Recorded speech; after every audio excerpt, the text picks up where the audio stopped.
Morning Grind, Part 1.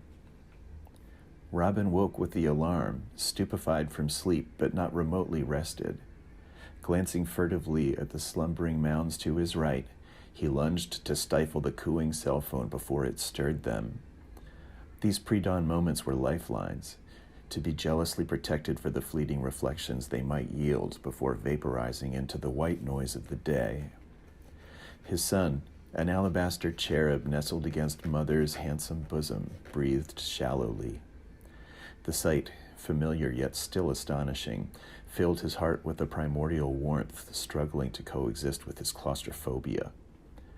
Dreaming Madonna and 3-year-old appeared to him like a Renaissance painting, and he needed them to stay that way until he could slip out the door to work.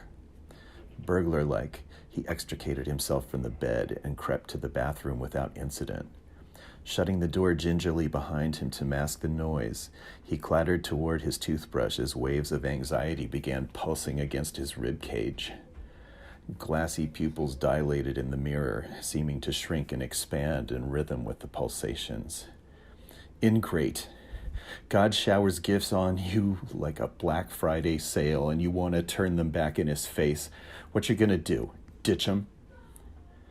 Robin squeezed paste onto the splayed bristles of the yellow brush.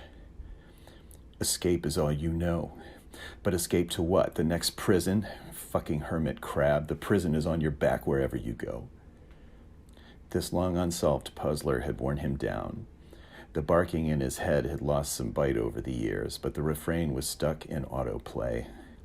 Establishing a tempo with his gum stroke, he began composing lyrics in his head. The guiltiest man alive, devil in disguise. All my good deeds are lies, driven by my own cat o' nines.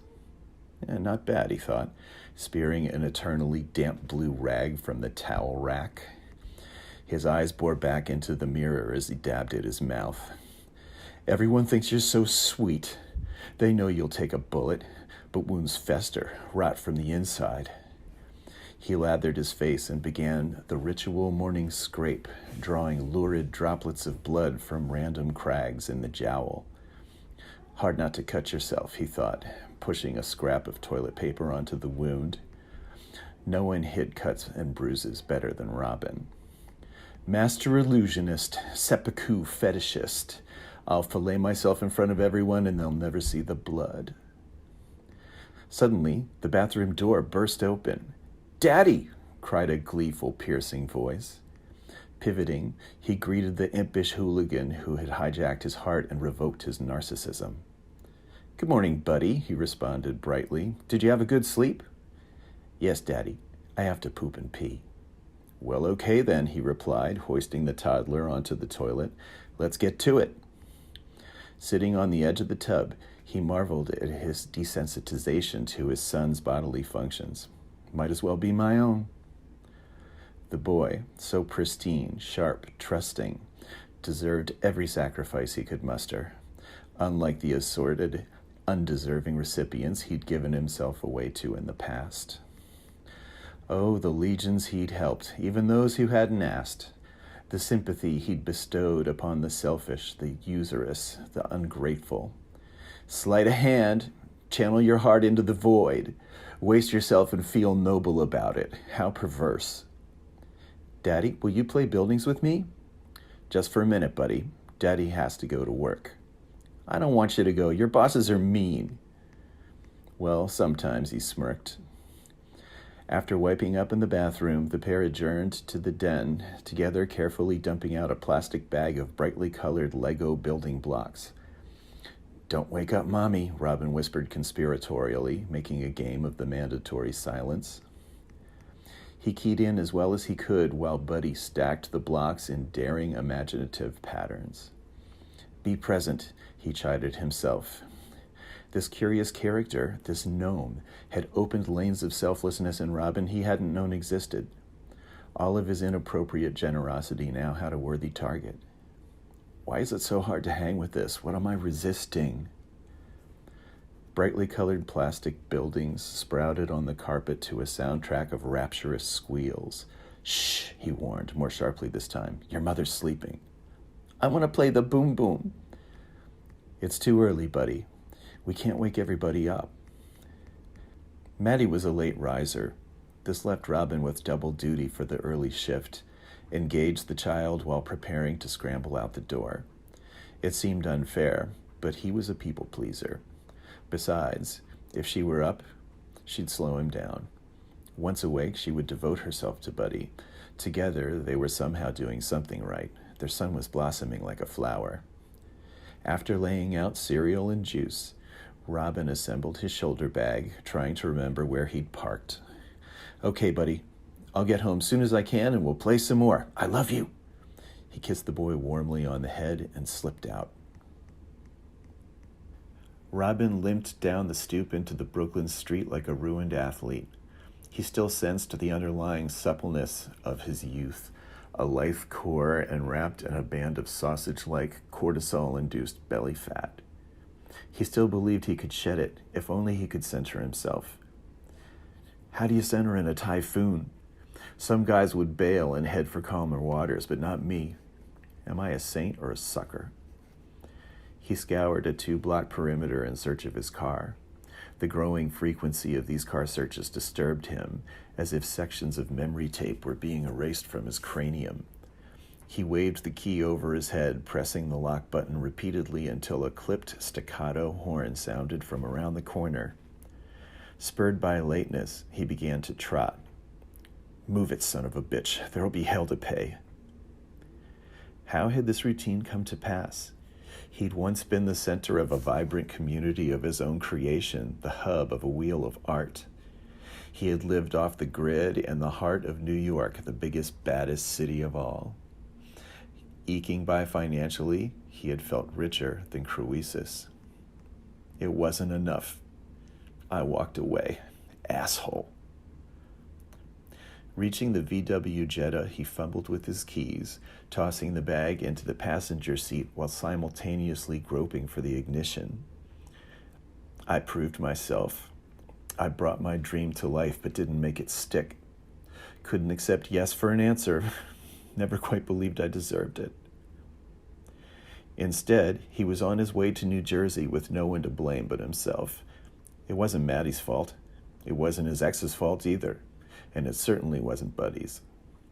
Daggers of retribution jabbed at his heart, quick little stabs to the chest cavity as he settled into the driver's seat. A big man takes responsibility. A small man beats himself up. Which am I? Robin twisted the key, gunned the engine, and whipped into the deserted street. It was all about leaving early before the world woke up and made him dance through it. Hands taut on the wheel, he knew the pressure of his grip would intensify with the traffic. All that loving coming to me, I couldn't take it in. He accelerated over the bridge into the city, feeling the vehicular choreography tightening around him. Tension ratcheted through his arms, fueled by impatience with faceless fellow commuters, none of whom paid him notice. Cool, cool, cool. No stupid driving today. The scramble of the bridge gave way to extended paralysis in the city. Staring at the same traffic light for 5 minutes, he began to smolder. Easy, he intoned, mantra-like. This sucks. A tango he'd written long ago began jangling on his mobile. A custom ringtone indicated Maddie was up and calling. Scanning the street for cops, he pressed the phone awkwardly toward his ear in a gesture imparting guilt more than discretion. Honey, I'm driving. What is it? Someone has a question for you, she announced. Following a protracted pause, Buddy was on the line. Daddy, I want to play trucks with you. When will you come back? I have to work today, Buddy. When I'm done, I'll come home soon as I can. Will you bring me a bagel with cream cheese? Not today, Buddy. I won't be home until tonight. Okay, I love you, Daddy. You're my best guy, the boy proclaimed, parroting his dad's usual line for him. More fumbling around on the line. He's not letting me sleep, she reported tersely. Baby, we're one under-quota cop away from this being $100 phone call. Okay, talk later. Bye-bye. He tossed the phone to the passenger seat. The scrum began to disperse, and he dared to anticipate momentum with each increasing mile per hour.